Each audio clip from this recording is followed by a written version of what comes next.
Even though the funding for arts is being cut, peace education isn't a word that really exists anymore in my circles, but I'm going to go back to the classroom. I'm going to own my unique mission to use arts to create peace. And I don't know what format, but I'm going to do this. I just knew in my gut it's our Buddhist practice.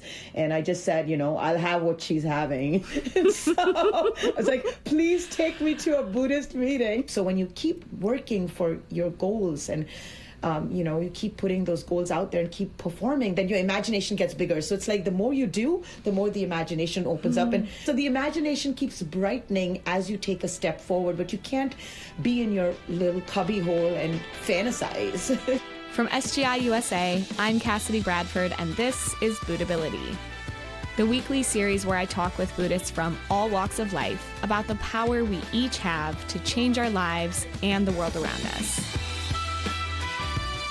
Hi, Cassidy from Buddhability here. If you're enjoying the show, don't forget to subscribe. It'll help the show out and you'll never miss an episode. If you want more Buddhability content, you can subscribe to our email newsletter in the link below. We put out great content every week. Enjoy the show. Welcome to Buddhability, Radhika. Thank you for joining me today. And we've already had such a fun little chat and working on the technology at the start of this, so I'm already feeling encouraged and energized. But to start out every episode, I always have the guest introduce themselves, so just tell me a little bit about who you are. Yeah, thank you, Cassidy. I'm so honored to be on Buddhability. Long time fan. I listen to almost every episode. Oh, wow. I do, yeah. Long time listener. My name is Radhika Rao. I live in San Francisco. I am what you call a theater teaching artist, which means that I work in the theater, fulfilling various roles as an actor, director, and improviser. And I use theater in educational situations, specifically in communications coaching, to foster kinder, courageous, and more effective dialogues between people or between groups. I would describe myself as an extrovert, and I really love friends, people, and nature.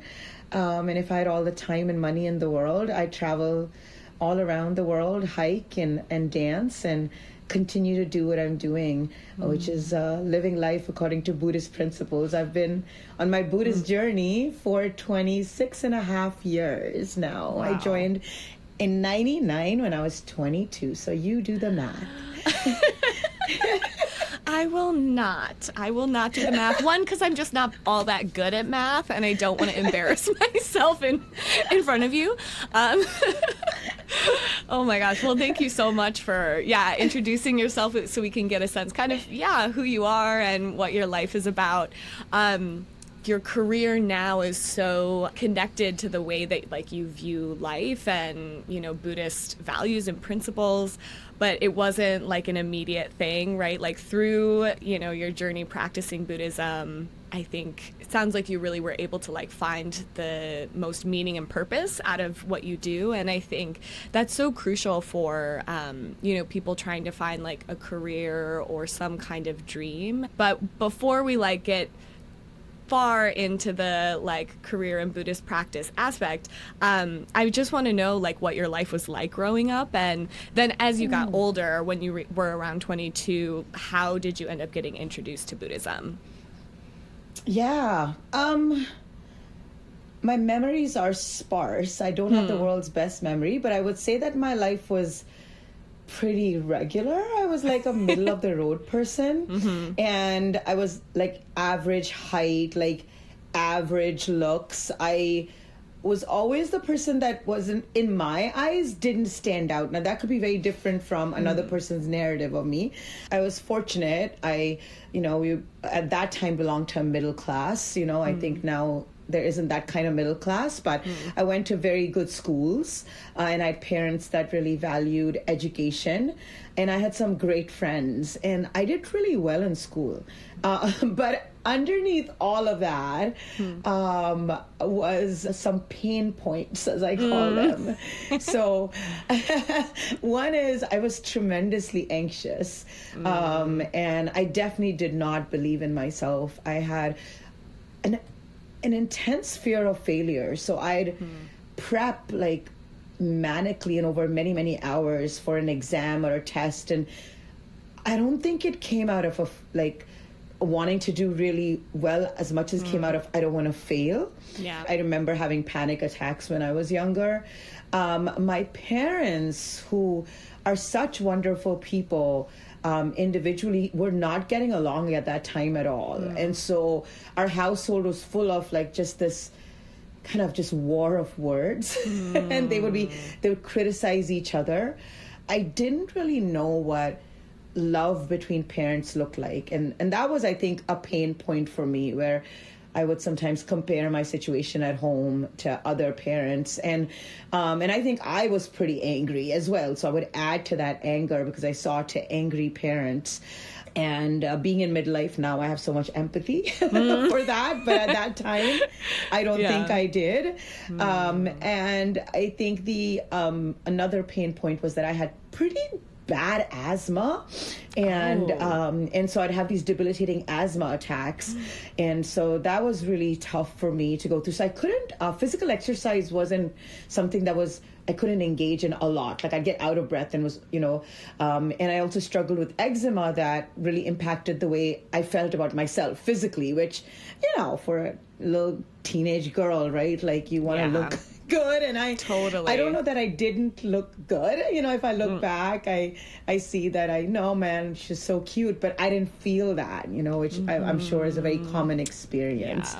And the last part of it, which connects to, the life that I live, is that I wanted to be an actor. Like I don't know where that came from, but there was something about theater and acting or performance in films that I was like, I need to do this. It was a big calling, but I was academically so good that people thought I was on a different track. But I had this little secret that and I never shared it. I really didn't share it with anyone. I really didn't voice it until college, where there was a drama society, and that I joined. And actually, it was she became one of my best friends in the drama society. She's the one who introduced me to Buddhism. Did you know right off the bat that she was Buddhist, or was there anything about her that felt different? Yeah, she just had this charisma. She had that X factor, she had, and she just stood out. Yeah. And to the point that I envied her, because I'm like, God, she's just gorgeous, and she didn't seem like she cared about what other people thought. And then if we did a drama exercise, like she stood out, even in a small part. And she was a year younger than me, but she just came in like a rock star, and not in an ego way, but just in there was a light. And then she and I would travel an hour and a half to our, we were day commuters, so we commute to school, in a bus in an hour and a half. And she then started to talk to me about Buddhism. And because she would, once a month or twice a month, she'd get off at a stop that was a little closer to her discussion meeting. Yeah. So she was going to her, her neighborhood discussion meeting where they would discuss Buddhism and talk about principles. And she always was so excited. And she would talk to me about Dr. Daisaku Ikeda and what he said to young people. And I was like, wow, that sounds really, really good. Really great. Wow. But I didn't want to go to a Buddhist meeting, So for me, religion was like, nope, thank you. I grew up in a very religious country, and that's India. I grew up in New Delhi in India, and I saw riots on account of religion and caste. And so I'm like, no, thank you. That works for you. Good for you. Yeah. Yeah. And I think she stopped really talking about it after a while. She probably didn't want to bother me. But years after, we both joined the same theater company. I was really suffering. I had a very abusive stage manager, and I wasn't progressing in the way that I had progressed. I had developed a really bad case of just actor stage fright, where I wouldn't know what to do with my hands. I was just stiff, and I blamed it on just the stage manager and some of the circumstances. But my friend came to the same theater group, joined it maybe a year later, and in the same toxic environment, she just was thriving. And it was like she was not fazed by it. And the people that were, say, toxic towards me were not treating her like that at all. In Buddhism, we say no emotion is positive or negative. It can function in different ways. But for me, again, this jealousy and envy came up. Like, what in the world? But out of that sense of envy, it became a force for me, actually, like, knowing, I just knew in my gut it's our Buddhist practice. And I just said, I'll have what she's having. And so I was like, please take me to a Buddhist meeting. Wow. Please take me to a Buddhist meeting. And I remember I was crying, and I think I was in the bathroom crying. And she so compassionately came in, and I said, I need to go to a Buddhist meeting, So the seed she planted, 2 years ago really manifested at that moment. So yeah, it was profound. Wow. I mean, we always talk about friendship and like through our lives is how people see what Buddhism really looks like and what practicing it really means. And I think it's really incredible that, and just beautiful that you had this friendship with her, that then you were sort of like reunited, and that was the time that you were like, okay, you know what, I'm suffering enough here. I want that. I want to live that kind of life. You mentioned earlier, like, you were very like, I've seen what, religion can do, in a negative sense. Like, I don't want any part of that. And so I'm curious, like, how did you reconcile those feelings? I think the Buddhist can be a deterrent, or to even say I am a Buddhist, because that's a label that could be a deterrent. But for me, the idea of practicing something was so attractive that I'm going to practice this every day. And I think that is something that SGI Buddhism offers us, is that just like exercise or going to school every day or eating a nutritious meal, every day I can practice being a better human being. And there are tools that I can use. I can chant Nam Myoho Renge Kyo. I can study an encouraging piece of guidance. I can go to my neighborhood meeting and, and share something. So I think that practice was something that distinguished my SGI meetings from other religions that I saw, where people were maybe going to temple or mosque, but they weren't practicing it every day. So I, as a theater person, I value practice and rehearsal and warm-ups and cool-downs and all of that. So I saw practicing. And the other big thing was that I saw people practicing their own human revolution, which means changing themselves. It wasn't about praying to something outside themselves. While there's such a wonder and magic in Buddhism that sometimes we don't understand everything that happens in life. And as you start chanting, these things start to happen mystically. We account for that kind of mystic part of the universe, but we also are so practical. And we say, I am going to do this. So prayer is a determination. I am going to change my life. And that's scary because you take full responsibility. So I had to take full responsibility for my career or my family. But at the same time, I could control that, you know? And I was like, oh my gosh, if I change myself, my environment will change. And little by little, I started to have experiences, which is the third element, which is so attractive, is you start to see we call it actual proof. Like, wow, things have actually changed. Things are changing. I'm feeling better, my asthma started to recede, and by the way, I'm totally asthma free now, and my family became happier over time. I started to get opportunities. It was wonderful. Like, my relationships improved, as my confidence improved. So all of that was, just having concrete proof. So it's not like I have to buy a product and try it out for 2 years before I say I'm not going to subscribe anymore. It's like immediate, and a philosophy that prioritizes happiness.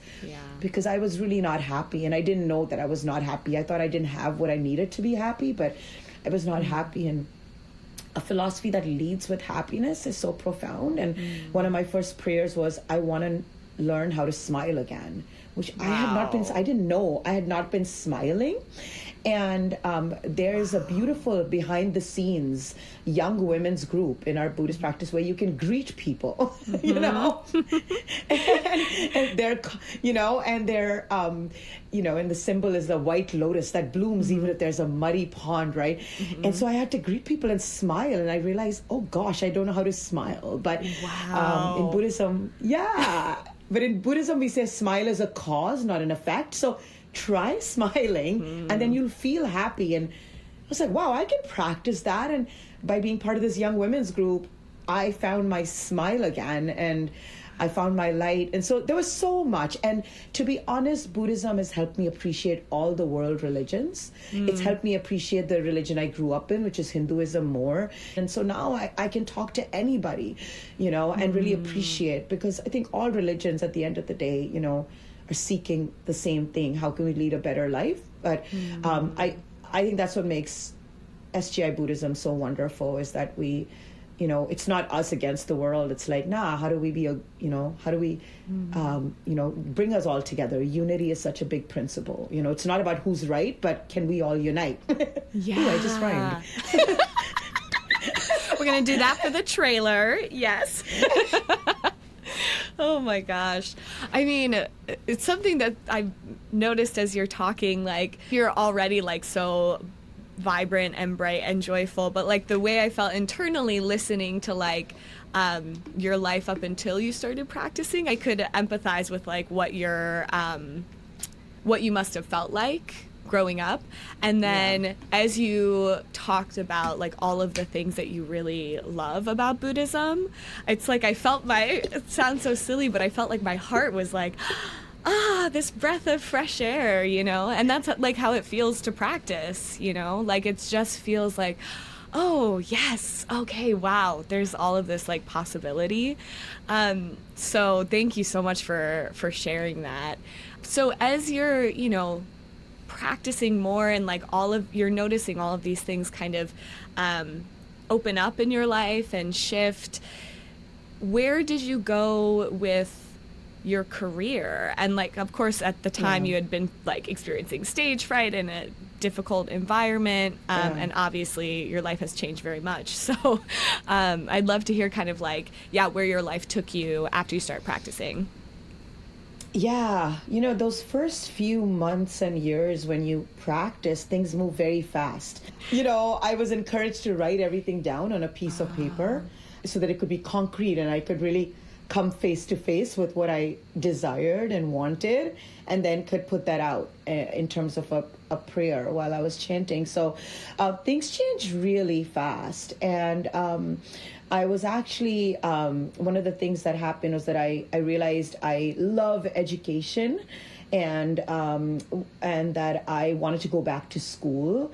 And through a set of circumstances, you know, I found somebody that was studying at what is called the Delhi School of Economics. It's kind of fashioned after the London School of Economics, but they have a beautiful program in sociology. And I was like, you know, I really want to study how people function, societies function.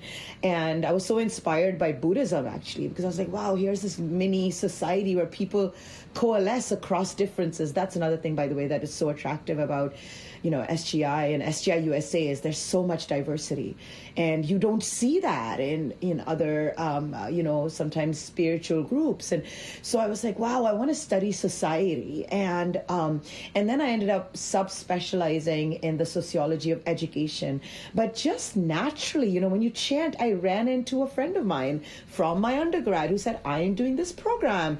And I just said, okay, yes, let's do it. And it was so, wow, it's so random, you know. I'm very much a person that has gut feelings, but Buddhism actually makes you listen to your gut, you know, and then not, you know, and kind of drown out the noise. And so I just went, I had a strong feeling I want to go there.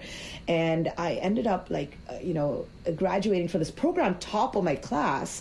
Wow. But not only that, I met some theater people that were using theater and education, and had a sociology background. So I just started to feel through those 2 years of getting my master's over there in India that I really want to use my life.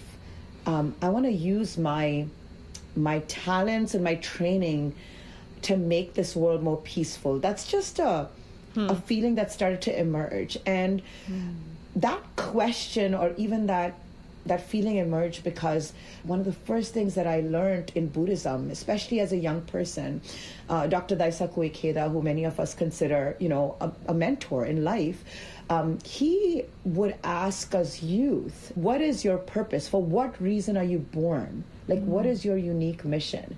And that's a huge question, to ask. People usually ask young people, what do you want to be when you grow up? And people would ask me all the time, and I'd make up a different answer because I didn't know. But what my friends in SGI would ask me was, what is your unique mission? You were born to do something only you can do. And if you don't do it in this lifetime, it won't get done. And for a person who always compared myself to other people, because I was so middle of the road, and said, I want to be like that or this, and envy and jealousy was a part of my life. It was so empowering to be like, why am I comparing myself? I have a road that only I can go on. So what is that road? Where is it? And as I started asking myself that question, I was like, oh gosh, I'm not just an actor. And I started to teach by that time. And I care so much about world peace. And, I want to make this world more peaceful. But how can I, as a young citizen with no social skills and with an anger issue, by the way, because my family's angry, all of us are loud. So I'm not the world's best human being, but what can I do? And I start chanting. Literally, my prayer was, "What is my unique mission?"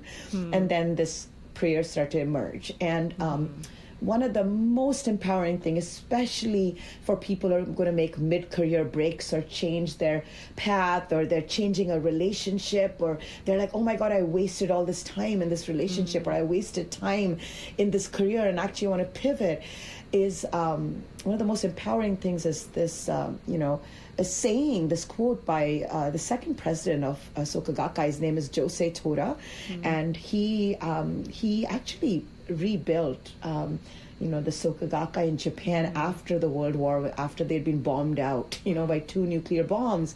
But he said he also pivoted constantly. He's a Renaissance man between science and education and maths, and they started a business. Many businesses failed, and he started another business. So I kind of found him very inspiring as a person, because he just he just stands up, rises up like a phoenix. But he said no effort goes wasted. And I didn't feel very integrated as a person. I thought, oh, a part of me is a teacher, a part of me is an actor, a part of me wants to, create peace. But what I realized through Buddhism is all of those are parts of me. Even my anger issue is a part of me, know? And that all of that, when you chant Nam-myoho Renge-kyo, becomes the story of me. And long story short, of course, my temper totally transformed over the first 4 years of my practice. And and as I changed, because I stopped blaming myself, my personality flaws, and my parents. And I was like, no, I am going to be the respectful person. And it started to just pay off massively. And at a time that my family became more harmonious, I discovered an amazing program at actually Harvard University. And I say Harvard University, I don't want to name drop. It's an Ivy League school of some reputation. But the reason why I say that is because that was the one program that presented, at that time, they had a arts and education program that I really wanted to study. But here I was, a middle-class person. My parents couldn't afford to send me to that university. I didn't know anybody, there. And it was just a pipe dream. But I really, through chanting, discovered I wanted to do an advanced degree, what's called an EDD, Doctor of Education. It's a doctoral degree in education. And I wanted to pursue that and study how to use the arts, specifically theater, in education to make this world a more peaceful place. And I wanted to focus on youth citizenship, which means like the citizenship of young people between 14 and 17 who can't vote. But what does it mean to be a citizen beyond voting? You know, we've seen, you know, like, yeah, just voting isn't enough. But how do you make this world a better place, you know? And how can the arts help? And the only program that I saw at that time was at that university. So I just chanted because I got, you know, you can get counsel, you know, you can get, we call it guidance. And it's for free. It's amazing. You can just speak to a person with a little more experience than you, and you can share everything you want in a confidential setting. And I just said, I have this and this and this, and I don't know if I want to, you know, get to this program, but this is my dream. And I just remember every person I spoke to said, you can do it. With Nam Myoho Renge Kyo, no prayer goes unanswered. And long story short, I got in. It's so weird the way the universe responds, because I had safety schools, but almost like in Buddhism, there's no safety in that traditional way, because I applied to 6 schools and I got rejected by all my safety schools, and I got into Harvard. Oh my God, I got goosebumps a little bit. That's crazy. Yeah. It was like the universe saying, there's no need to be safe or have a plan B. Of course, have a plan, sure. But just follow your dreams and cut out all that other stuff. Just, here it is. You wanted this, here it is. Here, now go make the world a better place. And that's how I landed in the United States of America in 2003. I was 26. And the Afghan war had started in 2001 after September 11th.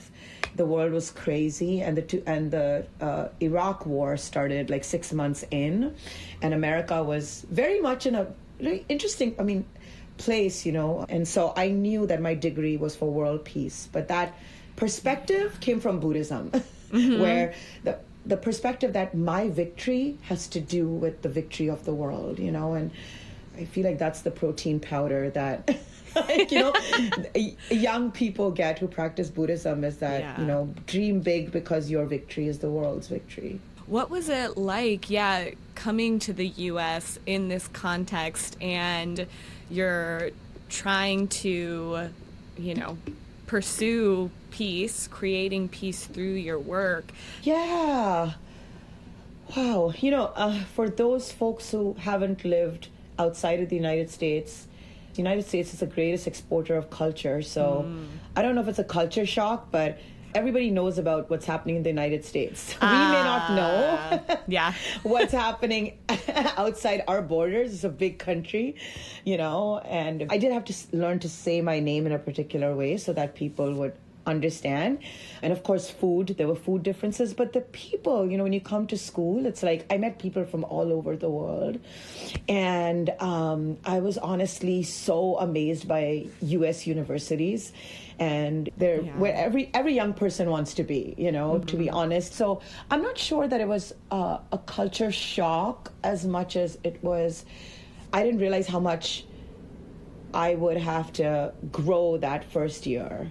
And this was the first time I'd left home. You know, I was living by myself for the first time. Oh my gosh. And, you know, I also didn't know how to drive. I didn't have a lot of life skills because everything was in my city, you know? Yeah. So I had to learn how to do a lot of things. It was so much easier because SGI is global. So the moment I went to my grassroots neighborhood meeting, I had a family immediately. Yeah. And that was incredible, you know, that I was leaving one family, and our common language was, you know, Nam Myoho Renge Kyo, and, you know, so that was really beautiful. I think the biggest shock was Harvard wasn't at that time all that I thought it was going to be, you know, and I say this with the greatest respect, you know. Here I was with people, the best of the best. And what I realized was that a lot of people had intellect and knowledge, but then not necessarily the wisdom on how to navigate, and create a better world. And at that time, I think a lot of funding was being cut for the arts. Education was going back to standardized testing.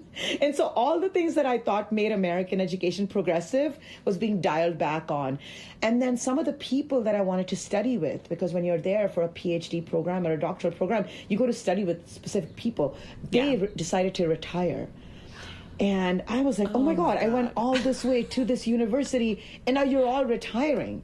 And the weather, of course, is like, it's Boston. If you've lived in India, the weather is suddenly, you're navigating new things. Yeah. And I did not feel supported for my vision of, peace education and the arts. So it was very difficult, and I actually felt very sick. It was a very interesting sickness. No one could diagnose, but all my organs, were underperforming. And I actually had I don't know if it was an anxiety attack. It was undiagnosed, but I couldn't write a 7-page paper. Like, it was just 7 pages, double spaced, which is the easiest kind of paper you can write. I couldn't write it. That was a qualifying paper for me to propose my dissertation. And that's when I realized that, wow, I did actually, that was the first time in my life that I saw a therapist, because, we got free therapy at the university. And I realized how hard I was working, to integrate all these things. And it was quite an interesting time in my life. And I felt like I was behind my class, from being top of my class in India to I felt like I was just absolutely behind on all my milestones. So that was, I think, it was a reality check. And we have a division in SGI, like a subgroup, if you will, an affinity group called the student division. And that was an amazing place for me to share my, feelings. And we actually a lot of us Buddhists started a little club where we wanted to talk about how to use Buddhist principles in navigating life at Harvard and MIT. And we got together. And as you can imagine, I started to really take ownership for my environment. I think a feeling could be, I'm going to a top university, I'm all set for life. Yeah. But actually, it was a big reality check that no, I had to be the protagonist of my life. And I realized that the prayer to go to Harvard had been answered, was an answer to my prayer to really learn how to be a protagonist of my life and not to depend on support, but actually use whatever I had around me and be my own person. So it's a very long story, and I graduated actually ahead of most of my class. Wow. Despite taking 6 months off because I was very sick. But I ended up graduating ahead of my class, but with this feeling that even though the funding for arts is being cut, peace education isn't a word that really exists, anymore in my circles. But I'm going to go back to the classroom. I'm going to own my unique mission to use arts to create peace. And I don't know what format, but I'm going to do this. And I'm going to use my tremendous privilege that I have of graduating from an Ivy League school to use it for the sake of folks and communities that may not have had that tremendous privilege to go to a school like that. That's something Dr. Ikeda says all the time. For what purpose are you studying? For what purpose are you going to university? So, yeah. Wow.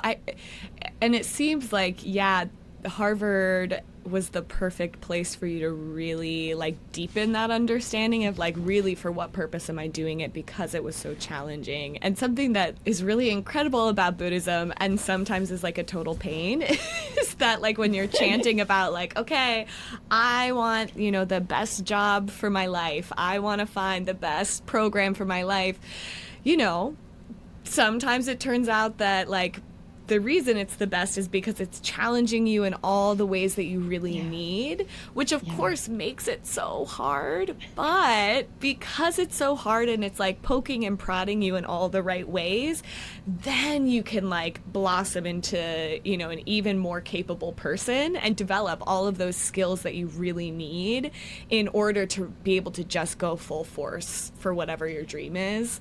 And which is really thank you. Yes. Thank you for wording it so beautifully. May I share a little experience that I please, had yeah. with this? So, and apologies to all the listeners who are like hearing me go on and on about Harvard, but at Harvard, one of the premier journals in the School of Education is called the Harvard Ed Review, Harvard Education Review, and it's a really great peer-reviewed journal. And I joined, I'm not sure why, but I think I wanted to join the editorial board, and I said, I'm going to join the editorial board. But again, I was such an outsider because I was doing qualitative research. I was studying arts. I was interested in peace, and none of the other folks were. And I never found my voice, and I kind of was just hanging out, cruising, just doing what I could. But I think this is 2006. God, I probably need to fact check it. There was a shooting, a mass shooting at Virginia Tech.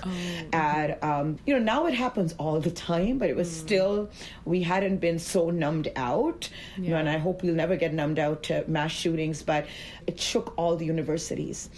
And at that time, I was so disturbed by it. But this idea that Buddhism poses is, what are you going to do about it? What are you going to do about it? And I was so intimidated by that question, but I sat in front of my altar, what we call the Gohonzon, and I chanted, and I said, what can I do? I'm the only one who studies peace, I'm the only, what can I do? This is my purpose. I started chanting. And as I was doing that, I also have a tremendous attention deficit disorder that I totally used to my advantage.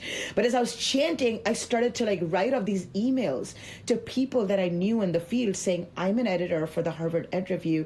This has happened. Could you write us an article, about these things? And I got about 10 or 11. We curated a tremendous piece of writing, which is these world leaders in peace, including, folks from where the incident had happened, talking about, how to make this world more peaceful, including how to use the arts in education. I curated it and edited it along with a friend of mine, and it is something that I then forgot about. But to this day, I happened to be speaking to one of the staff members of the Harvard Ed Review, and she said, to this day, whenever there's a shooting, a mass shooting, we get hits on that article. Wow. And it was so incredible that I was able to do something. And I often think of myself as, I can't do a lot, it's just me. But when I chant, that little action that I took, and I got so much support from the entire editorial board. I just stood up with conviction based on my prayer. Then I got support, and we were able to do that in a very, very fast way. And it was really it was powered by what we call the mystic law. Nam Myoho Renge Kyo. But everybody can make a difference where they are. Yeah. Well, that kind of makes me, leads into the next question. Something that when I was in undergrad, really struggled with is okay, the academic world, they're saying all of these things, but what does that look like in real life? Does that, and of course it does have importance and significance and makes change, but I'm wondering then after you graduated and, completed your dissertation, you were able to make these causes for peace in that space. How did you carry that vision forward into what you did after? To be honest, I finished my dissertation. I loved writing my dissertation on how to use theater to create youth citizenship and bring about a more peaceful world where young people can be protagonists. But after that, I was like, I'm done with academia. I want to go into the classroom. 6 years of being in academia, I had almost lost my identity as an artist. I was like, I want to go back to theater. I want to go back to the classroom. I want to be on the front lines.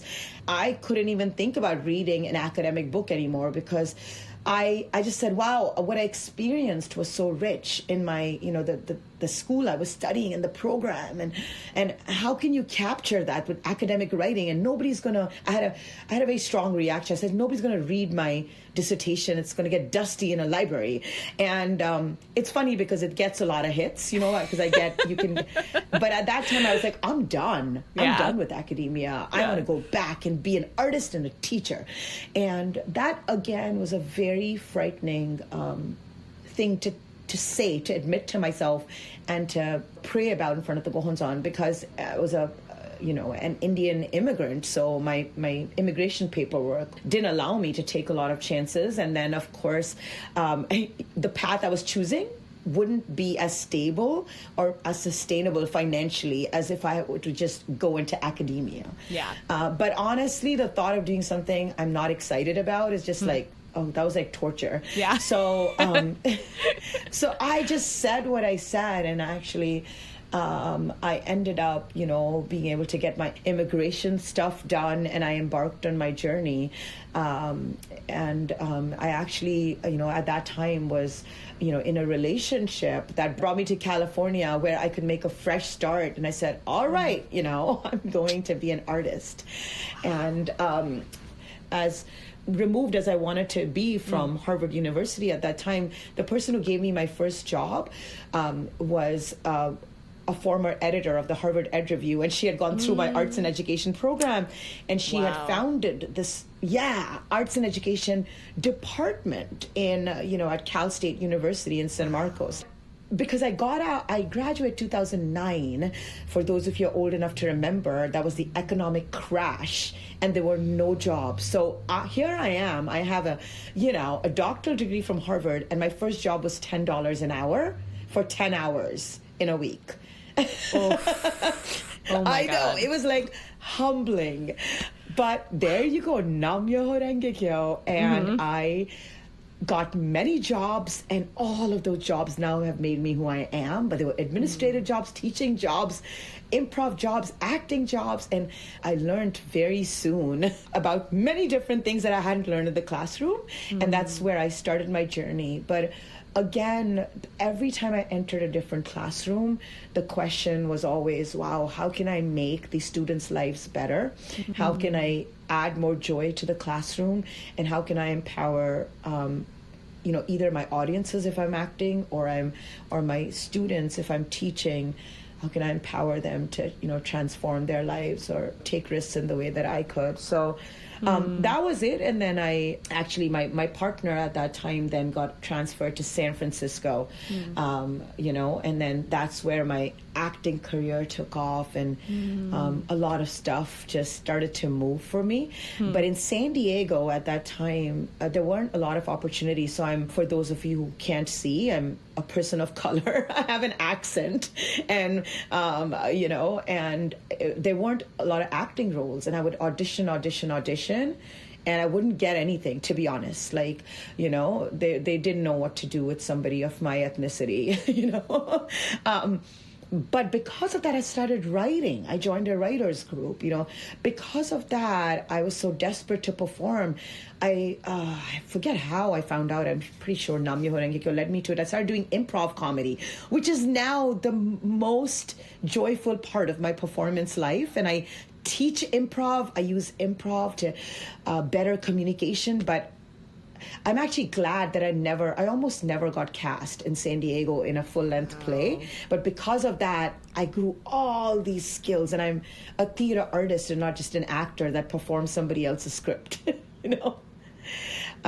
It was really great. Every time a door closed, two doors opened, and I just had to walk through it. Buddhism will not allow you to complain a lot. Yeah. And your friends in faith will not allow you. They will say, all right, go back to the Gohonzon, and what have you learned from this? And that's what we call human revolution. And so what I learned is never give up, and all right, so what can I do? And by the way, I said I didn't want to be in academia. I ended up getting a adjunct college teaching job, but it was the best job ever. It was like I was teaching, oh my gosh, it was everything in academia that I hadn't experienced. I was able to create in my classroom, and I was paired with this puppetry teacher who was just amazing. So all of the disrespect I'd shown to academia, Buddhism showed me academia isn't bad. It's what you make of it. And I now teach at the University of San Francisco as well. And I love my life because I am in classrooms, high school classrooms, sometimes in undergraduate or graduate classrooms. Often I'm on stage. Sometimes I'm doing comedy. Sometimes I'm doing Shakespeare. Sometimes I'm working with the police, trying to, work on their communication skills, how to get ethical and nonviolent confessions out of people instead of intimidation. Wow. I'm often in corporate. Yeah.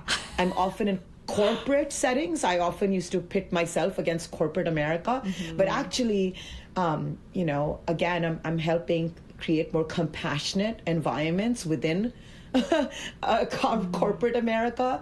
I do environmental work through theater, because the idea is theater teaches you how to, it helps you rehearse life and rehearse communication and dialogue. And so I just give people opportunities to rehearse that, and we laugh so much. Buddhism has taught me, because that life is, everything is a rehearsal, everything is training, and don't forget to laugh. Well, okay. I mean, I have so many things that I want to ask you, but one thing that I really want to get to is something that we talked about when we, first spoke on the phone, is just this aspect of imagination, and I think also hope.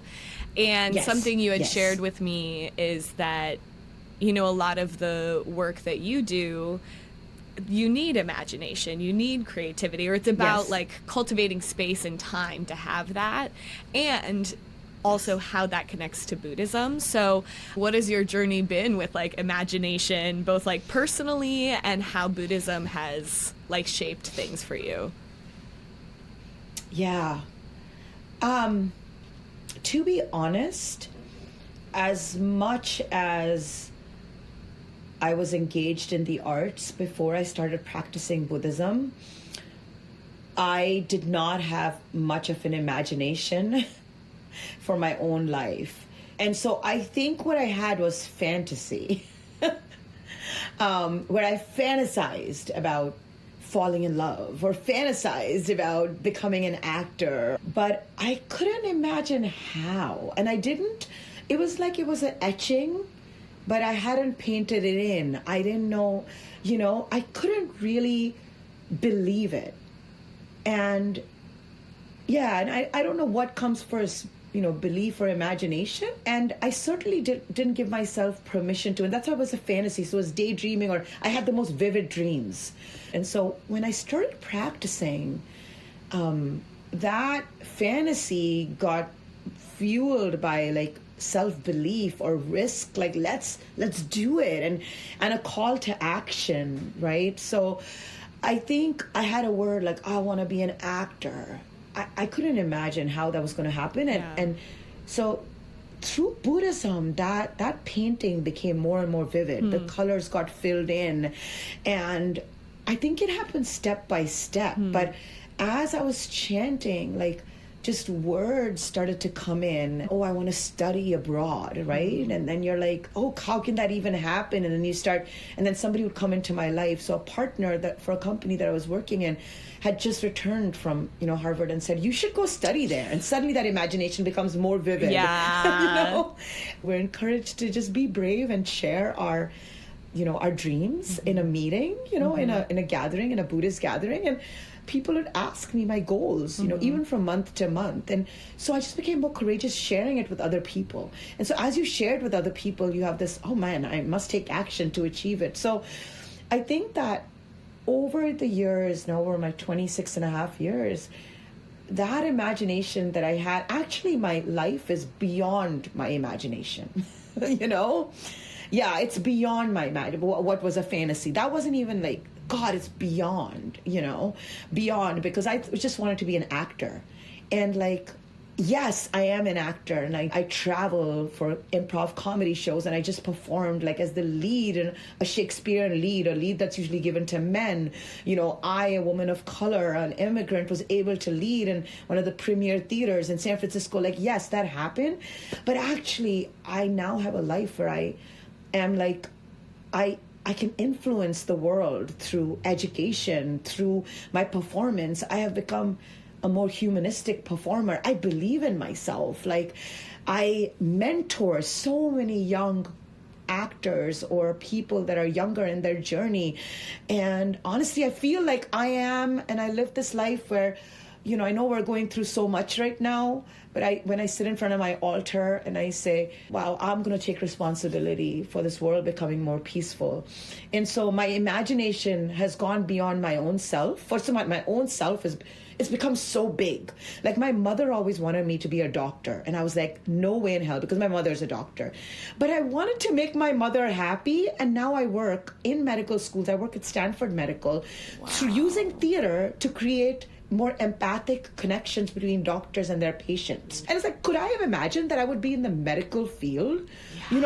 So I'm not, and I'm using theater to do that. I'm using education to do that. But also now, it's not just me, my imagination, and I argue this happens to everybody who's practicing Buddhism over time, is my imagination is for the world. I'm chanting that we can really pivot and really, this is a tipping point where America will become a leader in protecting the environment, a leader in healthcare, a leader in public education, a leader in just life, and we're not there. But if I could get there from being a really angry person who didn't respect my parents to a person that loves my parents now and, is calm, I have no anxiety issues anymore, I think the world can move in that direction. And I'll do everything I can to make sure that our young people have tools they need through whatever tools I have, which is a small thing. But action is hope. So when you keep working for your goals and you keep putting those goals out there and keep performing, then your imagination gets bigger. So it's like the more you do, the more the imagination opens up. And to be honest, I'm like beyond midlife. Like, I've tipped the point of midlife and I'm going, I have new dreams, And so the imagination keeps brightening as you take a step forward, but you can't be in your little cubby hole and fantasize. So, listening to you too, I was just thinking how contagious that having imagination and hope is. So like you shared, people are always asking you at Buddhist gatherings, like, what are your dreams? What are you challenging? What do you want your life to look like? And sometimes it can be hard to like imagine things for our own life. But then when you hear somebody else share something, sometimes like the goal that they have really resonates with you and you think, wow, maybe I can, accomplish that too. Or even if it's like totally unrelated, I don't want to be a theater artist at all. But just hearing your story, like, I realized, oh wow, there are so many possibilities, that my mind is so limited, and so I think that's something that's like so crucial about having a community of people that are all like striving in their own unique ways, right? When you're surrounded by that, it's like, for me, is a constant reminder that like so much is possible. I mean, you can feel from your life, right? Like just how vibrant and joyful and how much you love your life. I do love my life, which is not what I could say. And the older you get, if you practice this Buddhism, in the way that, you're invited to, I think you get happier and happier. I feel like I haven't even scratched the surface, but I see people on their journeys and, I mean, even older, like, our older members, like, man, they are just rocking it. Oh, yeah. One thing I want to ask you before I ask my, like, final advice kind of question is just, I know that you study a lot of Buddhism. There are many things that you read. So I'm wondering if you have anything, like any works of writing in particular that have really influenced you personally in your work. Yeah. The one that keeps coming up right now it's a Gosho quote. Gosho, the writings of Nichiren Daishonin. The Nichiren Daishonin is the first person who spoke the words Nam Myoho Renge Kyo, and which is the title of the Lotus Sutra. But in his writings, he said, "Good advice grates on the ear, but still I am not discouraged." And I have used that quote over my life, like when I've had health issues that weren't being solved, or heartbreaks, or just something where I just thought I was stuck. This idea of, but still I am not discouraged, is just kind of my life mantra, which is what in Buddhism we call never give up. Just do not give up. And I think we're all at a turning point right now in the world, and this is not the time to, give up. The worst thing is to get discouraged, and like, just do not despair. Even if everything is crashing around you, do not despair. And can you be happy just as you are? And then, winter turns to spring. That's another term. I'm sure your listeners have heard that before, to know that winter turns to spring. The other that resonates with me is from Dr. Daisaku Ikeda's essay. It's called The Flowering of a Creative Life Force. I love this. It's so beautiful. And he actually encourages us to be creative human beings. You don't have to be an artist to be creative, but be a creative human being. And what does it mean? And he says, never for an instant forget the effort to renew your life, to build yourself anew. Creativity means to push open the heavy, groaning doorway of life itself. This is not an easy task. Instead, it may be the most severely challenging struggle there is. For opening the door to your own life is in the end more difficult than opening the door to all the mysteries of the universe. And every time we sit and chant in front of our gohonsons, our altars, that opening, that groaning, and believe me, I do groan the older I get when I get out of my bed.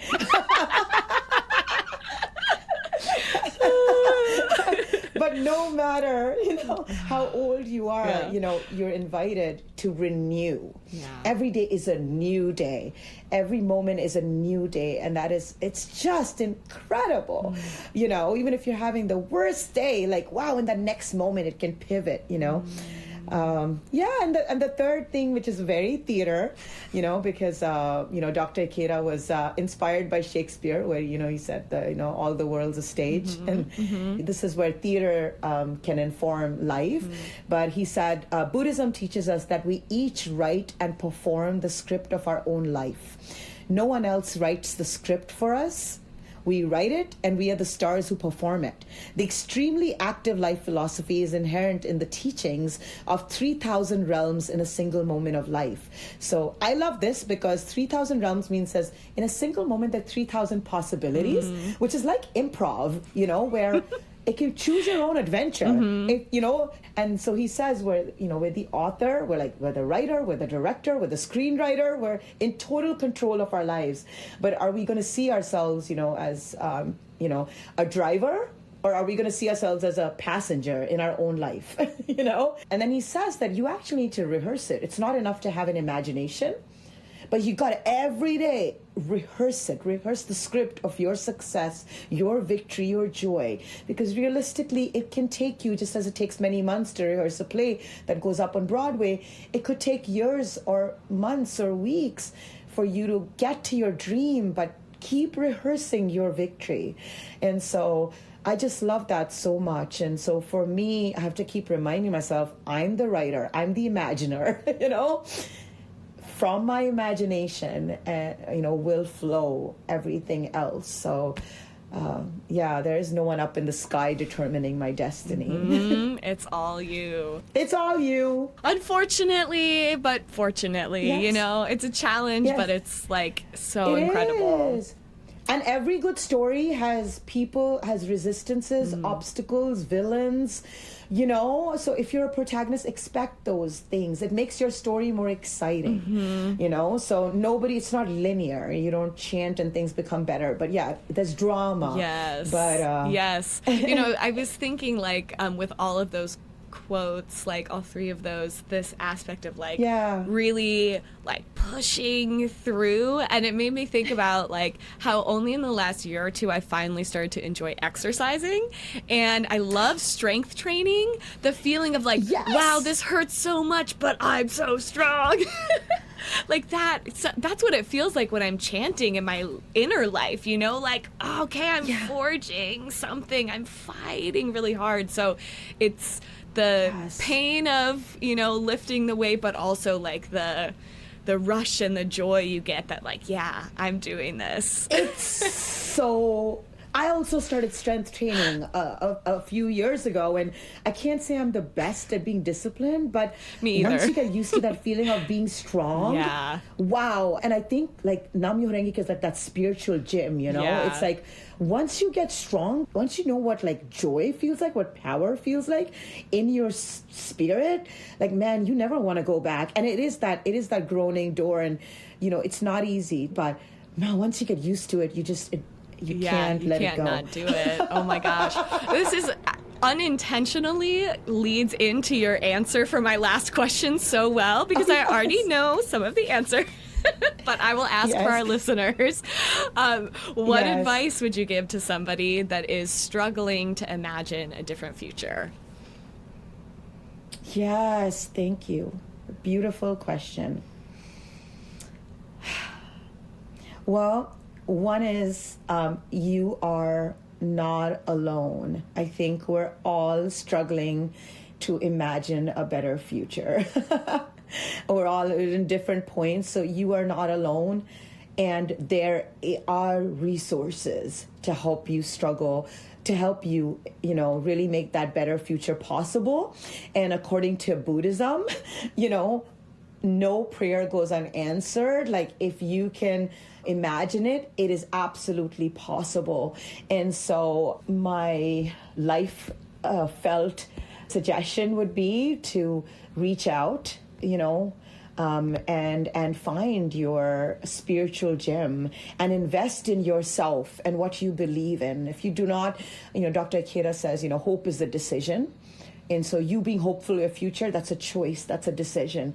But in order to make that decision and even make it a habit, you need to belong to a community. And so please find us via Buddhability and find your local meeting, or find another path, but invest in your spiritual health. I'm so happy. You're never too young. Often people, you know, they start to seek religion or faith as they get older, and they're pondering issues of life and death. But in Buddhism, we actually say how you live your life is so important, you know, and you want to live your life as if this may be the last moment. So, you know, invest in yourself, in your ideas, invest in your spiritual health, and please come see us in SGI. If you're in San Francisco, come to a local meeting. You'll find friends who have overcome the craziest stuff, you know, in their life and turned it around.